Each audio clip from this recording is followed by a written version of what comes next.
More than 20,000 kilometers of walls never formed a sealed frontier. The greater feat was binding nearly 10 million square kilometers across hostile terrain.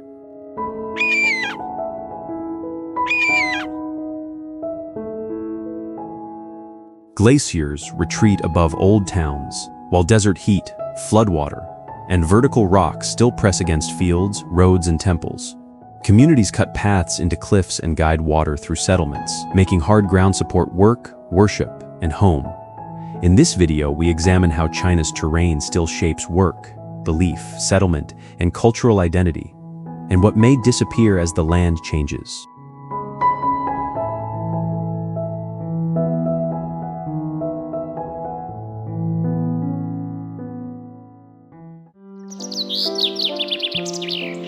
China's rivers run east, but its civilization endured by forcing grain, laws, and ideas across the harder ground. Across nearly 10 million square kilometers, the land falls in three immense steps, from the Tibetan Plateau through western basins and deserts to the plains of the Pacific. That descent dictates motion. Major rivers drive east, while mountains compress travel into valleys and narrow corridors. The Yellow River carried fertile loess into the north, feeding millet and wheat fields. But the same loose soil loaded the current, strained embankments, and helped the river change course. Farther south, the warmer Yangtze Basin supported rice, dense settlement, and waterborne trade. One territory therefore grew from sharply different demands on land and labor. Uneven monsoon rain kept raising the same hard tests: irrigation, flood control, grain storage, and relief when harvests failed. Governing meant managing water. Early states rose inside these river worlds, and the Shang left China's first substantial body of written records. In 221 BCE, the Qin unified competing kingdoms. Standardized measures, currency, administration, and writing conventions gave distant regions common tools. Later roads and canals turned those tools into physical reach. The Grand Canal hauled tax grain and supplies from the Yangtze region toward northern capitals. Silk Road corridors opened exchange with Central Asia. Examinations and bureaucracy trained officials in a shared administrative language. Yet mountains, migration, border exchange, and local ecology kept shaping distinct dialects, foods, buildings, and identities. Confucian ethics tied family conduct to public duty. Taoism examined balance with natural forces, while Buddhism built monasteries, pilgrimage routes, and artistic traditions across the terrain. China endured not through uniformity, but through disciplined adaptation. Communities repaired embankments, carried grain, maintained routes, and reshaped old teachings under new pressure. Geography supplied the frame. Repeated human maintenance supplied the durable core.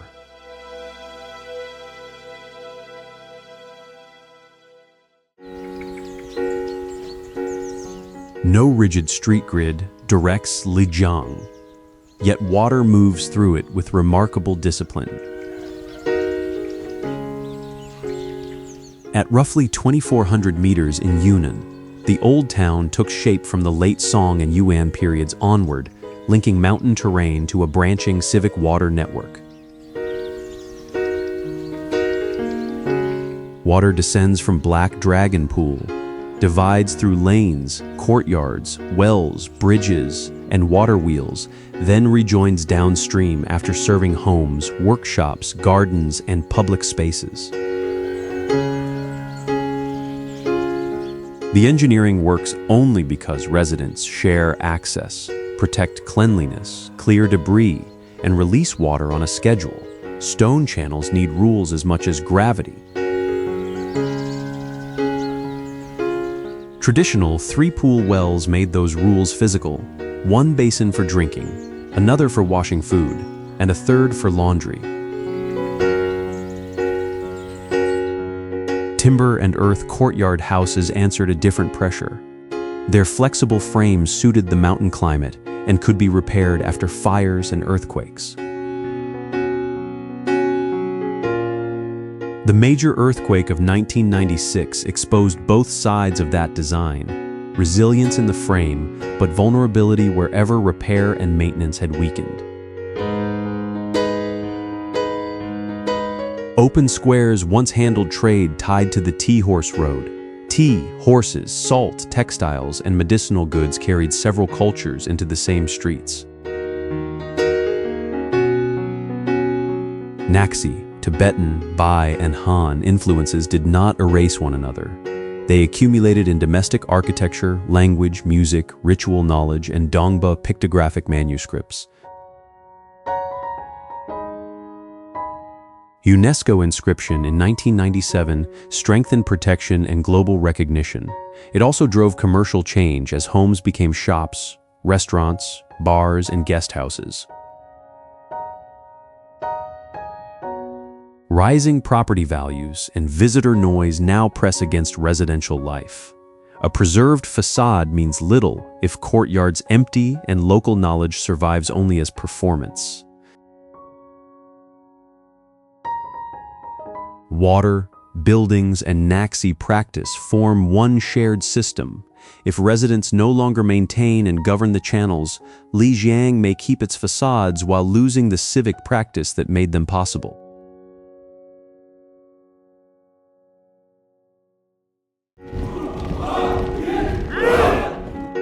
The Great Wall looks like a single stone barrier, yet much of it was never stone, and it was never one wall.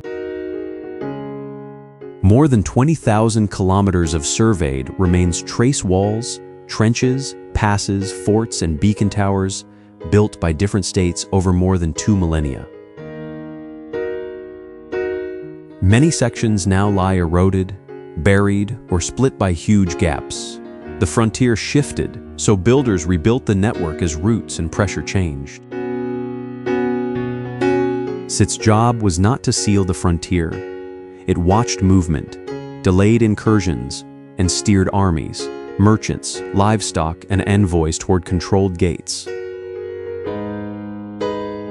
Shanhaiguan guarded the coast.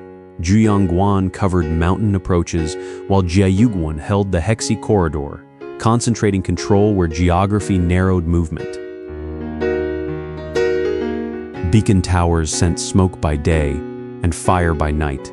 Mounted messengers carried fuller reports along the line. Northern states compressed earth between wooden frames. Near strategic approaches to Beijing, Ming engineers used brick and dressed stone. In the western deserts, scarce timber and masonry forced another answer. Workers layered reeds, gravel, and tamped soil into walls built from local ground. Every remote tower created a supply problem. Garrisons needed grain, fodder, equipment, water, and replacement crews hauled across ridges and dry corridors. Military farms supplied some posts, but long transport chains still had to hold. Without food and water, the wall could not function. Soldiers, conscripted farmers, convicts, artisans, and local laborers carried material through summer heat, winter snow, and severe wind. Construction was only the beginning, maintenance never stopped. Exact human losses remain unknown. Popular memory preserves separation, exhaustion, and the unequal burden laid on workers far from home. The same gates also stood beside markets and routes, where pressure alternated with trade and diplomacy. Its deepest scale is human, a continental frontier held together by local earth, hauled supplies, and generations of labor.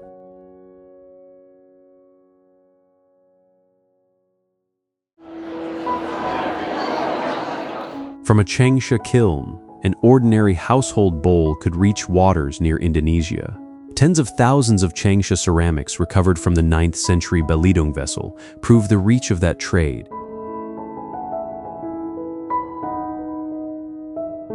Tongguan Kiln, ancient town, is a modern cultural complex, not an intact Tang settlement. Its reconstructed streets point toward genuine nearby kiln sites and a harder history of production.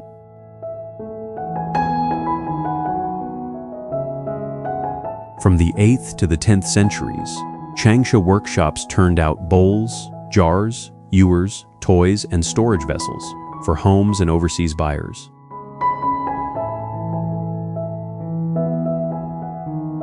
Potters refined painting beneath the glaze.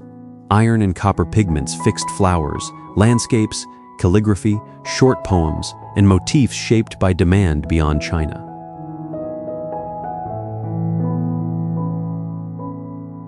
Every finished piece required coordinated labor. Workers selected and cleaned the clay, then mixed, shaped, dried, decorated, glazed, and stacked each piece.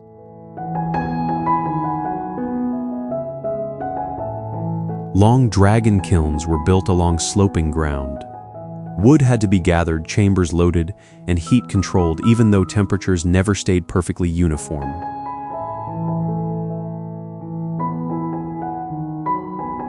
That uneven heat set a hard limit. Cracked, warped, or poorly glazed wares were discarded, leaving waste deposits that now reveal technique and quality control.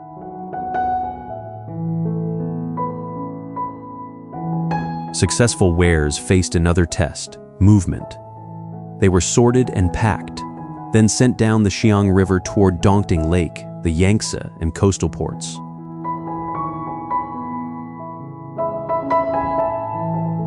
From there, common ceramics entered maritime Silk Road trade. The Belitung cargo shows that mass production, river transport, and foreign demand were tightly linked.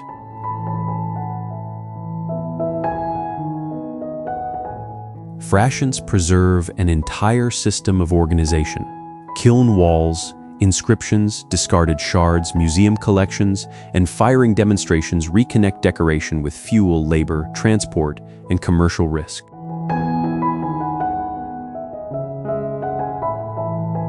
Tongguan's strongest evidence is not the modern facade.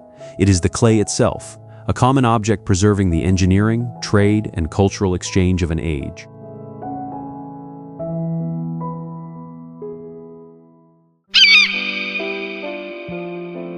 For 2,000 years, pilgrims have climbed a sacred mountain that offers almost nowhere to stand. 5 principal summits rise from one mass of pale granite, and South Peak reaches about 2,100 meters. The rock was split by uplift, joints, and erosion. What remained were steep walls, narrow ridges, deep ravines, and very little ground broad enough for a building. That geology did not stop movement. It forced every path to become a piece of mountain engineering. For centuries, pilgrims and Taoist practitioners entered through Huashan Gorge, mounting stairs cut into stone, and pulling against iron chains beside near vertical faces.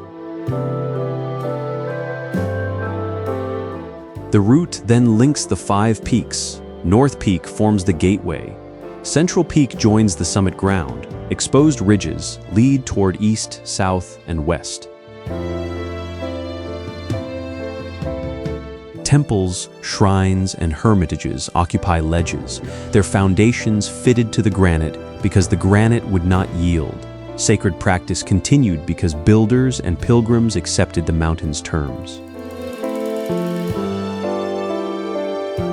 The route's hidden work is maintenance. A chain, a stair, or a narrow platform may look simple, but each one turns bare rock into a passage. Cable cars now reach the north and west peaks, cutting much of the ascent. They shorten the climb, but they do not flatten the summit or remove its exposure. The famous plank walk is only a short, optional section crossed with a safety harness. Huashan's real test lies across the wider web of stairs and ridges. Rain slicks the steps. Ice, gusting wind, fatigue, and summit crowds can make the same route harder within minutes, while workers keep inspecting chains, barriers, stairs, and platforms. Belief here continues through maintenance, restraint, and the decision to keep climbing without remaking the mountain. Beauty and fear share Huashan's narrow route. Every handhold adapts to granite instead of flattening it.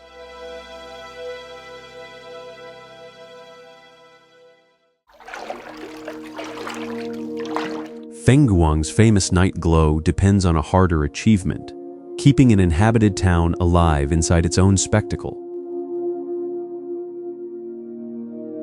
Along the Tuojiang River, steep hills squeeze water, walls, lanes, bridges, and timber homes into one narrow working corridor. Much of the preserved core took shape during the Qing dynasty, when Fenghuang linked the surrounding highlands with China's interior. It became an administrative and trading center where frontier routes met state authority. Miao, Tujia, and Han residents exchanged goods, food, customs, and building knowledge. The town was not created by one culture. Its identity accumulated through daily contact. The riverside Diaohealu show how settlement answered geography.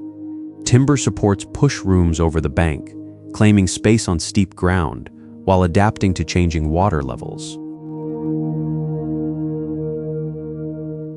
This is not preserved scenery that can be left alone.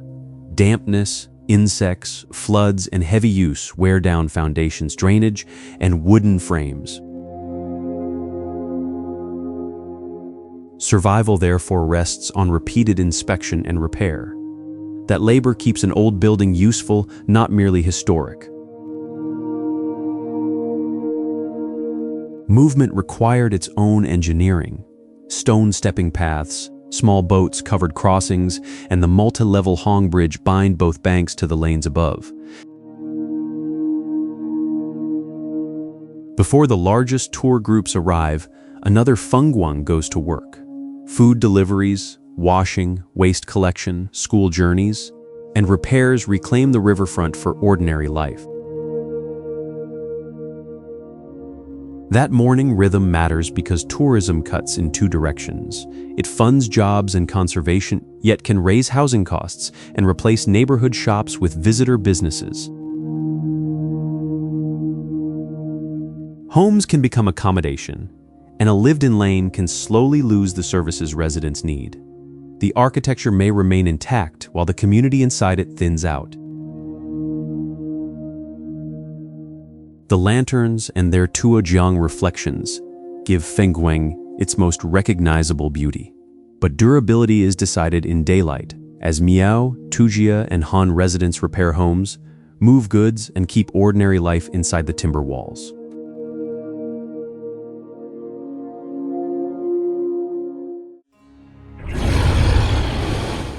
Cableways now compress a sacred mountain's vertical world into a single rapid ascent. North of Lijiang Jade Dragon Snow Mountain stretches roughly 35 kilometers across 13 prominent peaks, with Shanzidu rising nearly 5,600 meters.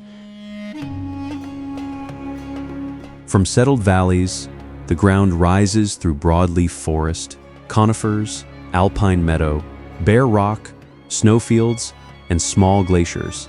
These climates are stacked into one steep climb. That rise builds distinct habitats at each level. It also gathers snow and rain above the Lijiang Basin. Meltwater and runoff descend toward streams, wetlands, farms, and settlements. The mountain's height therefore becomes working water on the valley floor. Fine glacial and limestone sediment gives water around the Beishui River and Blue Moon Valley a pale blue or milky color. Cloud wraps the serrated ridge into the outline of a pale dragon. For the Naxi, however, the mountain carries far more than a name. Jade Dragon belongs to Dongba sacred geography, origin narratives, and ritual traditions. It is also tied to Sanduo, the protective deity. Here, water and belief do not occupy separate ground. Snow, runoff, farms, and ritual all depend on the same high ridge. Cableways now lift large numbers of visitors rapidly to high viewing areas. Visitors arrive in minutes, but altitude is not reduced with the travel time. Thin air, cold, wind, and sudden clouds still control movement. Staff manage queues, medical incidents, and weather closures where conditions can change quickly. Easy access also makes shrinking ice and reduced snow easier to track. Retreat alters cold habitats and the timing of seasonal runoff that reaches beyond appearance, raising concern over the future water cycle in the basin below. The warning is now inseparable from the sacred view. Shrinking snow and ice threaten a vertical habitat, the basin's water cycle, and a Naxi landscape in which belief and daily water descend from the same ridge.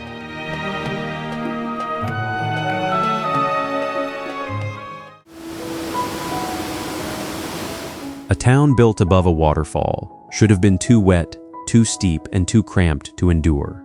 Instead, the former Wangkun became a river landing and market for mountain communities that could not haul bulky goods across western Hunan. The Yu River solved one barrier and created another.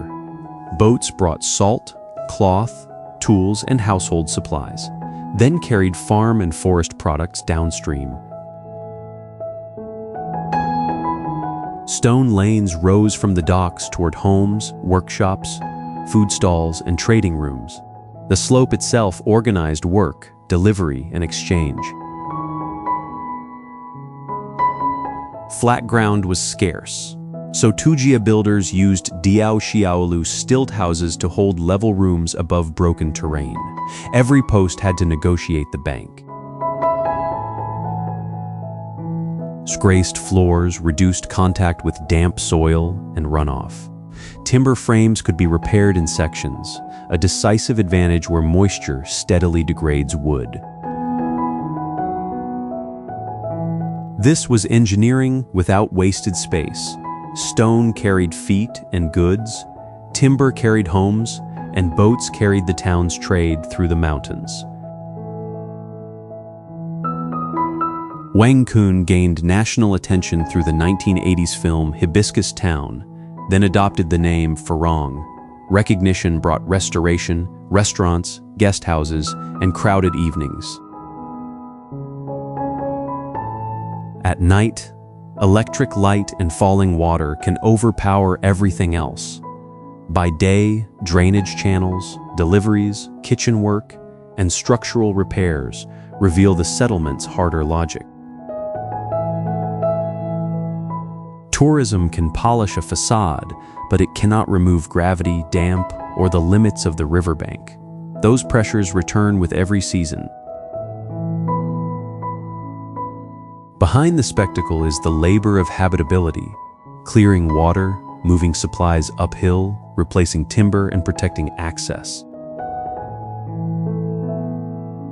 The same community also carries Tujia identity through brocade, music, dance, food, and oral tradition. Culture here is maintained through repeated use, not display alone. Firong's real achievement is concrete. Tujia knowledge turned a punishing riverbank into a lasting route for residents, trade, and identity.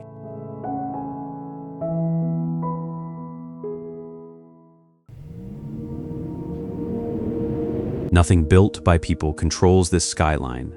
4 aligned summits carry the full weight of the scene. The highest, Yaomei Peak, rises more than 6,200 meters. Up there, steep rock, snow, ice, and unstable weather make every route technical. Its name means 4 girls, and local stories treat the summits as sisters. Yaomei is the youngest in that tradition, but the hardest to approach. The range stands west of Chengdu at the steep eastern edge of the Tibetan Plateau, where terrain rises quickly and leaves little room for easy passage. Roads run from the city into deep river gorges, then climb toward Shaojing County. A relatively short distance compresses a major change in height and climate. That road is only the first layer of access. Drivers, guides, horse handlers, lodge workers, and rescue teams keep movement possible when the mountains interrupt it. Shuangqiao Valley offers road access and broad approaches through forest and meadow. It is the least demanding entrance, not an escape from altitude.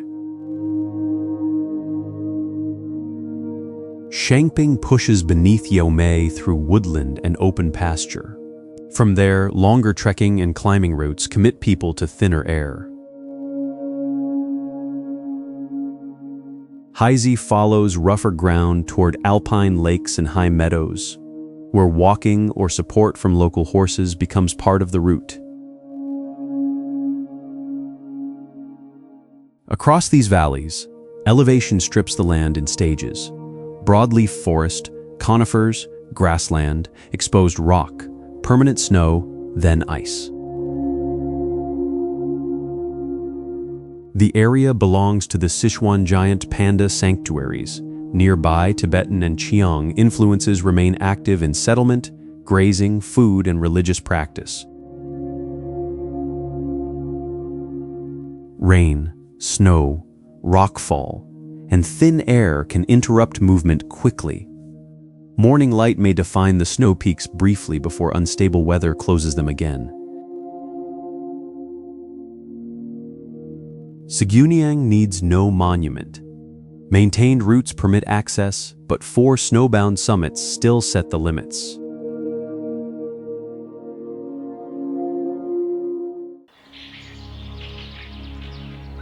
The climb toward heaven begins almost inside a modern city. From Zhangjiajie, a cableway runs more than 7 kilometers over farms, settlements, and deep valleys toward a forested summit about 1,500 meters high.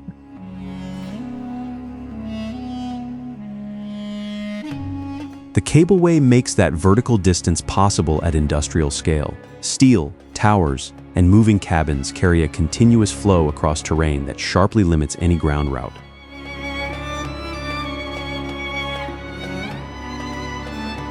On the mountainside, Tongxian Avenue answers the same barrier with asphalt. Its 99 tight bends stack one above another, forcing vehicles to gain height, where the slope offers almost no room.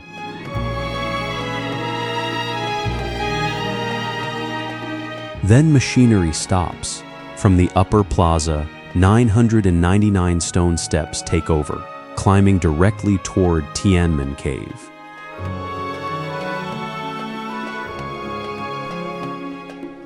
The opening is not a built gate. It is a natural arch about 130 meters high, driven through weakened limestone by water, weather, and sections of rock giving way.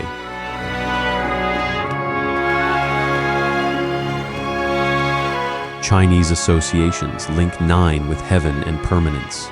Here, 99 bends and 999 steps turn elevation into ritual, even though every meter still demands engineering and effort.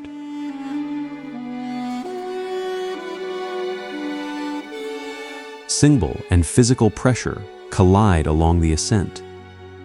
The route points upward, but cloud, rain, wind, and polished stone control the pace.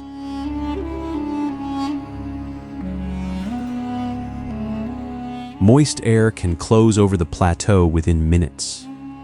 The city and surrounding ridges disappear. Visitor flows compress along narrow paths, and exposed sections become harder to manage.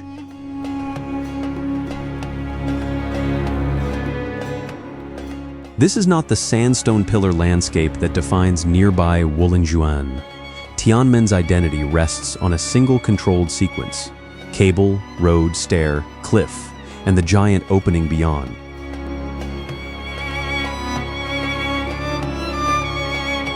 Human ambition has cut, suspended, paved, and counted a route into the mountain. Yet at the final gate, the limestone arch and fast-moving weather reduce that ambition to a narrow passage beneath a far greater mass.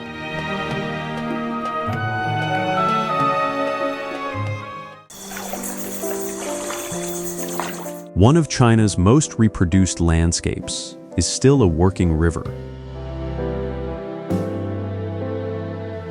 For more than 80 kilometers from Guilin toward Yangshuo, the Li supports boats, farms, local trade, and a national image beneath limestone towers.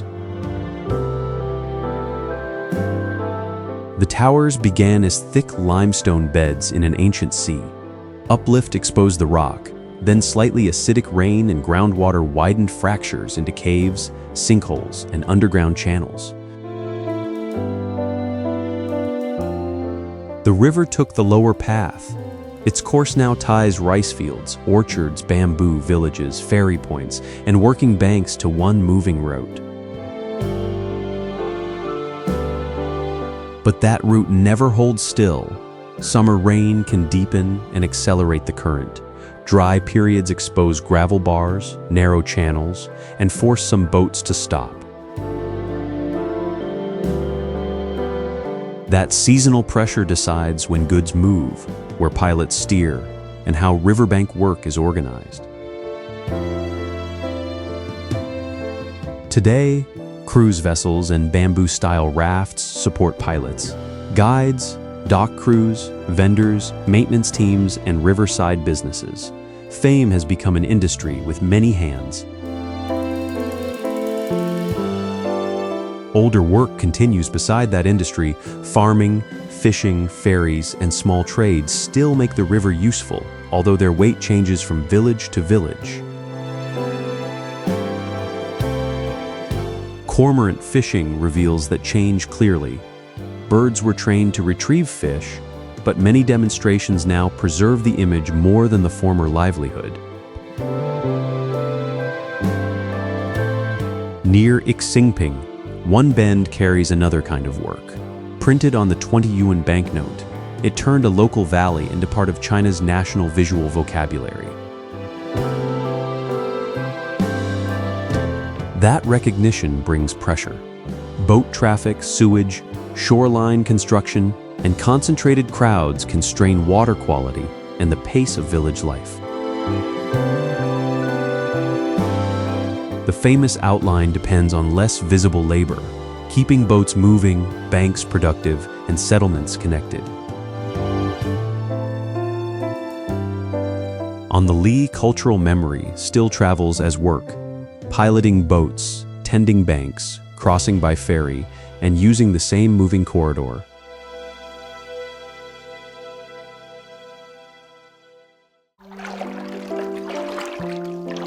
Surhai looks open and abundant, yet life around it is compressed into a narrow strip between mountain and water. The freshwater lake runs roughly 40 kilometers through the Daily Basin, while the Kangshan Mountains rise abruptly along its western shore and drive short, fast streams toward it. Those streams spread gravel and soil into fans, creating fertile ground. Villages, fields, roads, and irrigation channels had to fit inside that corridor. For Bai communities, the lake has never been mere scenery. It has supported fishing, farming, transport, markets, ceremony, and family memory across generations. Daily use gives the landscape its cultural weight. Traditional by-courtyard houses show how daily life shaped brick and timber. White walls, gray tiles, painted details, and reflective screen walls catch light while sheltering family space. Sizhou and Shuanglang reveal different balances among agriculture, historic architecture, tourism, and the waterfront. Their identity depends on more than keeping old walls upright. Fields, trade, and access to water also matter. The pressure changes with the weather. Seasonal rain pushes more water and nutrients through fields and drains, while long dry periods tighten the available supply. Rapid construction around Dali placed sewage works under strain, and farm runoff added nutrients that can encourage algal growth. The lake receives the cost of activity across its basin. Controls followed stronger wastewater rules, restored wetlands, setbacks from the shore, and restrictions on some lakeside businesses. Protection now reaches directly into where residents may farm, build fish, and reach the shore.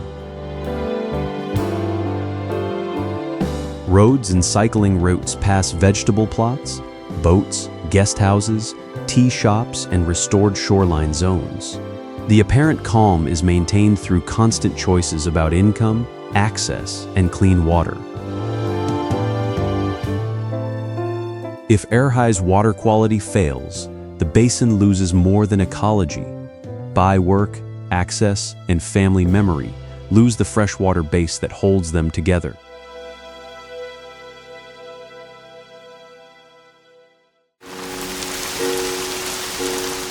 Protected ancient forest climbs toward two temples, balanced on a split pillar of stone.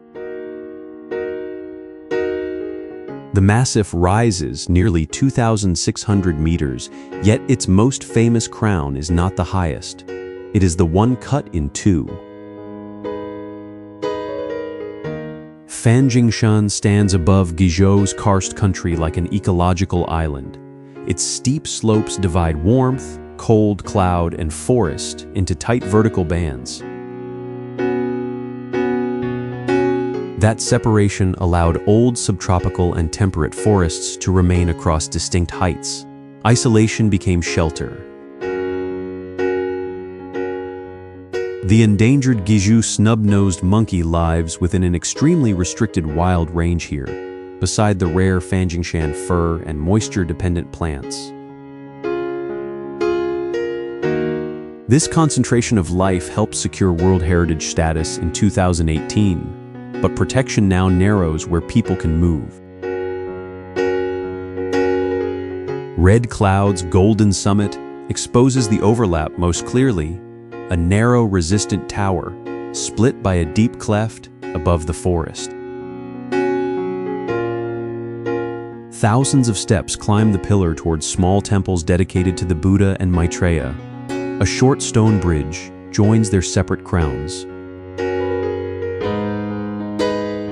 The architecture looks improbable because it was hard-won. Tiles, timber, tools, food, and water all had to move along paths squeezed by cliffs. That labor turned a geological fracture into a maintained place of belief.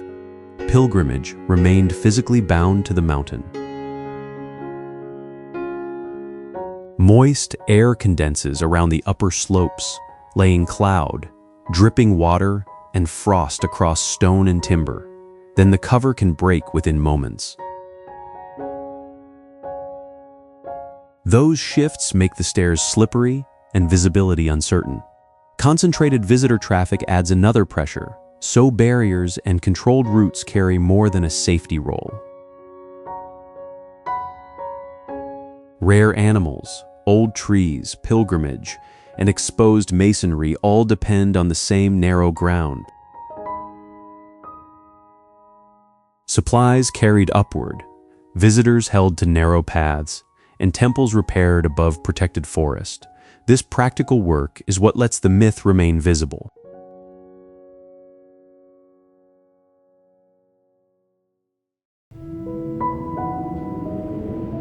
Worship at Wudang unfolds as a mountain-length sequence, climbing toward Tianju Peak more than 1,600 meters above sea level. Distance, weather, and steep ground therefore became parts of worship. The ascent remained visible inside the design. Wudang's largest building campaign came under the Ming Emperor Yongle in the early 15th century. Workers, materials, and supplies were organized on an imperial scale. They built and restored palaces, temples, gates, bridges, and paths across hard terrain. This was not one monument but an entire mountain route held together by labor. Purple Cloud Palace occupies a protected basin. South Cliff structures hold exposed slopes, while the gilded copper Golden Hall crowns Tianju Peak. Each placement controls the approach, gates narrow movement, courtyards pause it, and the final ascent makes physical effort part of religious practice. The landscape is associated with Zhenwu, a Taoist deity, linked to the north, water, and imperial protection. Belief gave the route meaning, engineering gave it endurance. Builders followed contours where possible. Rooflines tracked nearby ridges, retaining walls gripped the ground, and courtyards opened toward forest, peaks, and mist. That fit does not eliminate pressure. Weather, political change, and heavy use have demanded repeated repair, so conservation remains active mountain labor. Wudang's Tai Chi and internal movement traditions developed under the same discipline. Breath, balance, controlled motion, and redirected force aim to read pressure before meeting it. Stories credit the legendary Taoist Zhang Sanfeng with their origin, but legend is not simple documented history. Monastic practice, however, made Wudang a lasting center of Taoist physical culture. Temple, pilgrimage, meditation, and movement belong to one discipline here: reading terrain, timing, balance, and change before acting.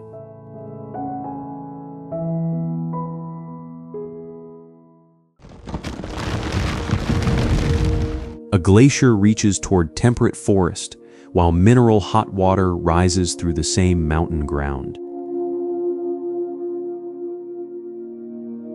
Descending from the eastern side of Mount Ganga in Sichuan, the main glacier has historically extended about 13 to 15 kilometers beneath a summit more than 7,500 meters high. Heiluogu is a temperate monsoon glacier. Heavy snowfall feeds the upper ice while warm, wet conditions press the lower edge toward melting. Snow can build the glacier in one zone as water weakens it in another. Gravity drives that moving mass through an icefall more than 1,000 meters high. The surface opens into towers, crevasses, and unstable blocks that force every access decision to respect the slope. Farther down, rock debris rides the glacier and forms moraines. It can cover the ice and conceal voids beneath ground that appears firm. The lower edge approaches old conifers, moss, and dense undergrowth. As it retreats, exposed soil records earlier ice positions and gives lichens, grasses, shrubs, and trees new ground to occupy. Hot springs reveal another current of change. Groundwater enters deep fractures, warms within the mountain, and returns beside terrain shaped by snow, melt, and gravity. The mountain does not allow permanent routes. Weather, landslides, earthquakes, and ice movement keep altering roads, trails, viewing areas, and cable access. Road crews, trail crews, and cable operators form Halluogu's essential working community. They must keep adjusting access as safe ground shifts across the corridor. That labor turns a severe mountain barrier into a route that can still function. It is a repeated practice of reading change and moving infrastructure. Continued retreat changes seasonal runoff, cold-adapted habitat, and the distance between forest and ice. Maintenance can preserve access, but it cannot make the ground stable. Climate and gravity require every route to remain provisional.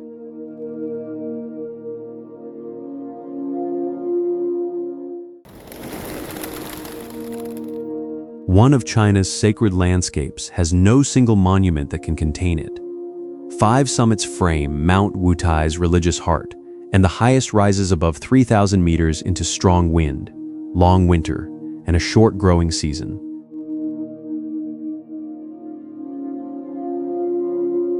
The mountain's power comes from movement between quiet places. Pilgrims have crossed these slopes since the early centuries of Chinese Buddhism, following routes that connect valleys, forests, temples, and all 5 terraces.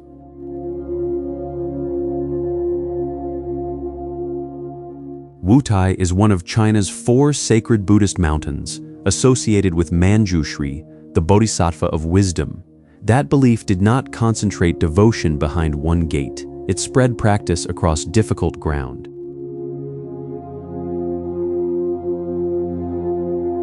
Reaching every terrace is the demanding form of pilgrimage. Distance, cold, and changing elevation become part of the religious work, not obstacles removed from it.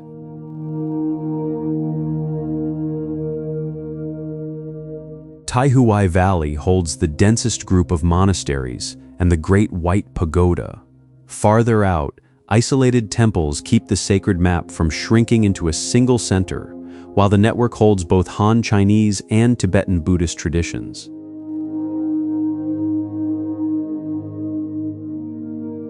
Old timber gives that continuity physical weight. Foguang Temple's East Hall, completed in the 9th century, preserves Tang construction on an exceptional scale, while nearby Nanshan Temple contains an even earlier surviving wooden hall.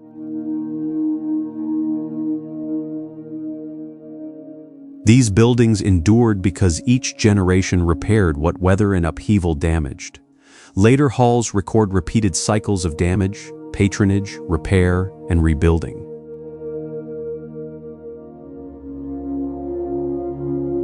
Roofs, courtyards, and sheltered halls block snow and wind, but protection requires daily labor. Timber must be watched, doors opened, rooms prepared, and pilgrims housed.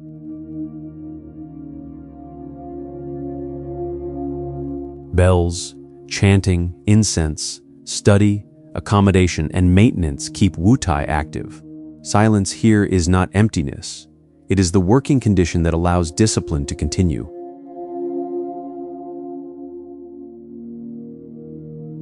Before Wutai can appear timeless, someone must cross the cold terraces, mend the timber, and open the doors again.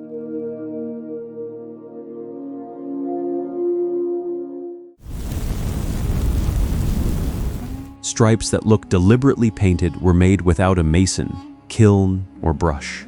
Over many millions of years, sand, silt, and clay accumulated before regional pressure raised and tilted the layers.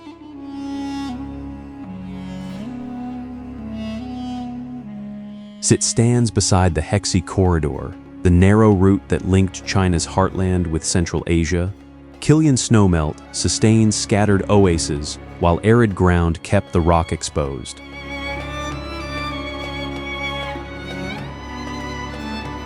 The colors come from chemistry, not paint.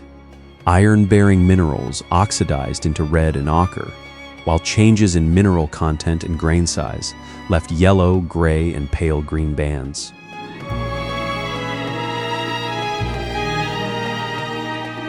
Those bands were once nearly horizontal. Regional pressure folded the beds, tipped them upward, and exposed their buried order at the surface.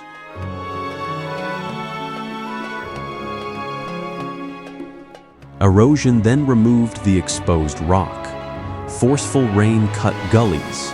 Wind lifted loose grains, and softer layers retreated faster than resistant stone.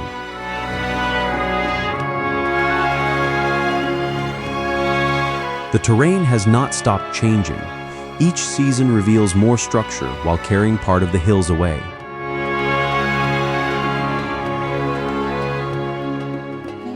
Light changes what the minerals reveal. Low sun drives shadows across the tilted ridges, and rain briefly deepens the colors. Flat midday light can mute them.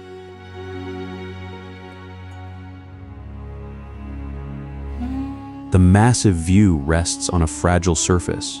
Repeated footsteps can crush surface crusts, loosen sediment, and open channels that later rain will cut deeper.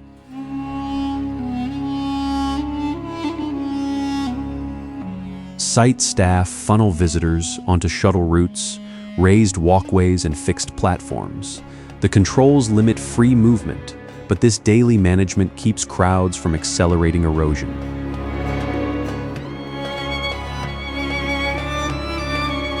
The dry climate exposes the colored beds and leaves them vulnerable. Protection cannot stop natural erosion, it only reduces the extra pressure added by crowds.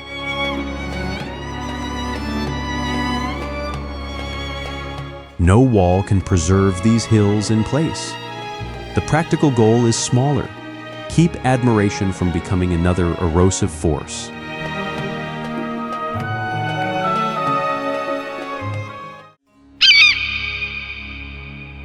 Snowmelt sustains a cold alpine lake directly above one of Central Asia's dry basins. At about 1,900 meters on the Bogda Range, Tianchi runs more than 3 kilometers long and drops roughly 100 meters at its deepest point. Sit's basin was cut by glacial erosion. Rock and sediment left by ancient ice helped hold the water in place. The approach from the Dzungarian Basin compresses an entire climate shift into one climb: dry foothills, river valleys, Tian Shan spruce, alpine meadow, then snow. Below, evaporation pulls hard at the land. Above, snowmelt and mountain rain keep feeding a lake that should seem out of place. That water carries power far beyond the shoreline. Across this part of Central Asia, dependable moisture governs where pasture, farms, and settlements can endure. Winter locks Tianchi in ice. Summer opens the grasslands and renews seasonal movement through the wider highlands. Kazakh pastoral families move sheep, horses, and other livestock between grazing grounds, using yurts as mobile shelter. The road itself keeps knowledge alive. Tianchi also belongs to stories of the Queen Mother of the West. Geography becomes sacred at the exact line where dry country meets snow-fed mountain. Modern access has imposed another seasonal rhythm: buses, boats, boardwalks, restaurants, waste collection, and shoreline control. These works make mass tourism possible. But a lake this compact absorbs pressure quickly. Heavy use can strip vegetation, loosen soil, raise noise, and weaken water quality. Sit's UNESCO-listed status therefore demands more than protection of a view. It requires control of movement, waste, and the narrow alpine shore. The contrast of blue water and arid land is also a warning. Snow, pasture, belief, and tourism all converge on a compact, vulnerable water source.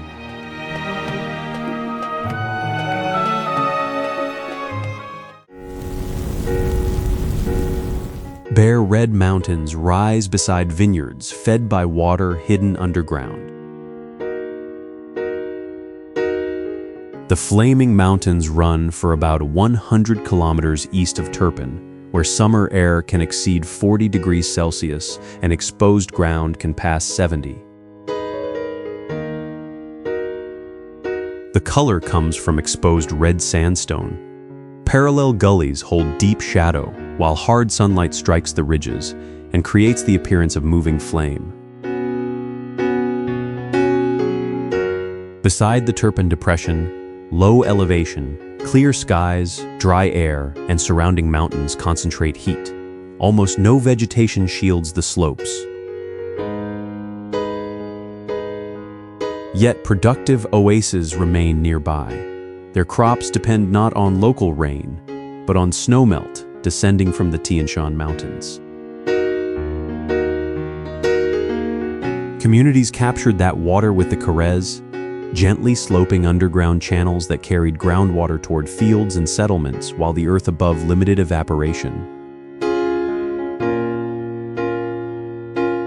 Vertical shafts gave workers access for digging, ventilation, and repair.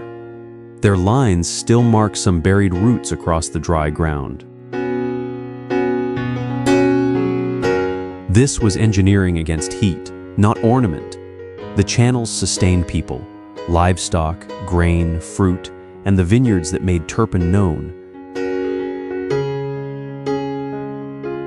Grapes could then dry inside ventilated brick structures built to exploit the same hot, arid air that made exposed travel harder.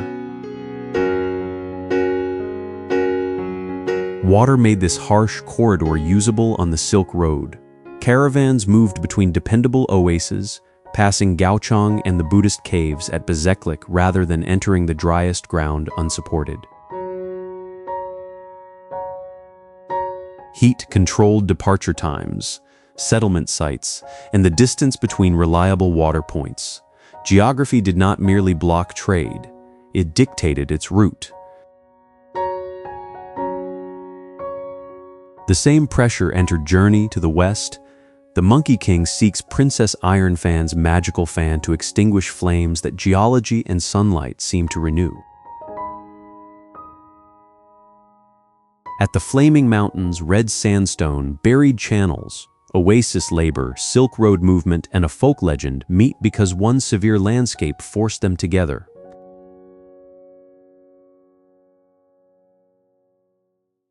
The way I see it, China's cultural durability rests on work repeated across generations, not on monuments frozen in time. If roots, waterworks, and daily practices fall out of use, identity may survive only as a name. Join the next documentary to test whether another hard landscape still turns necessity into living tradition.